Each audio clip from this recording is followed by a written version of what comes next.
Në fund të dhjetorit, pikërisht në datën 29 dhjetor, Juno, që është asteroidi i përkushtimit, i dashurisë, i shpirtit binjak, i angazhimit, hyri në Bricjap dhe do të qëndrojë për një kohë të gjatë në këtë shenjë, duke sjellë një ndryshim të dukshëm në mënyrën se si ne i qasemi partneriteteve dhe qëllimeve tona afatgjate. Gjatë kësaj kohe që Juno të jetë në Bricjap, lidhjet që nuk kanë një bazë reale, që nuk ka përgjegjësi në marrëdhënie, nuk ka stabilitet, nuk ka plane afatgjate, do të fillojnë që të ftohen, të distancohen, apo të mbyllen fare. Ndërsa marrëdhëniet që do të mbijetojnë janë ato ku secili nga partnerët mban atë peshën e vet në marrëdhënie, ka rregulla të qarta, ka respekt për kohën, për punën, edhe për përpjekjen edhe angazhimin e tjetrit në marrëdhënie. Martesa, gjatë kohës që Juno është tranzit në Bricjap, do të shqihet si me më pak emocion dhe më shumë bashkëpunim, më shumë përgjegjësi.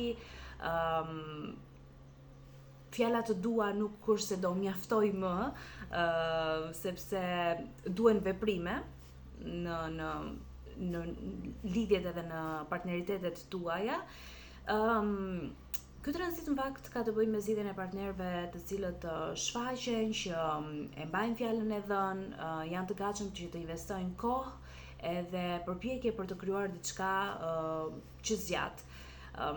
Kolektivisht shenjat që do të preken më së shumti janë shenjat kardinale, normalisht, Gaforia, Bricjapi, Dashi edhe Peshorja. Të gjithë ju që keni energjinë e këtyre shenjave, që keni diellin, hënën, ascendentin, në këto shenja do të prekeni gjatë kohës që Juno është tranzit në shenjën e Bricjapit. Do të prekeni gjithashtu dhe persona të cilët kanë probleme me angazhimin, commitment issues, si thuhet në anglisht, në marrëdhëniet e tyre, që kanë frikë nga përgjegjësia, ose që kanë një marrëdhënie pa një lloj strukture, duhet thënë. Nga ana tjetër, gjatë kësaj kohe do të rritet ajo rëndësia e kontratave ligjore, e bashkëpunimeve afatgjata, e marrëveshjeve serioze të biznesit. Ndërsa ato marrëveshje të cilat janë të dobta do të rishikohen apo mund të ristrukturohen, qoftë edhe të prishen fare.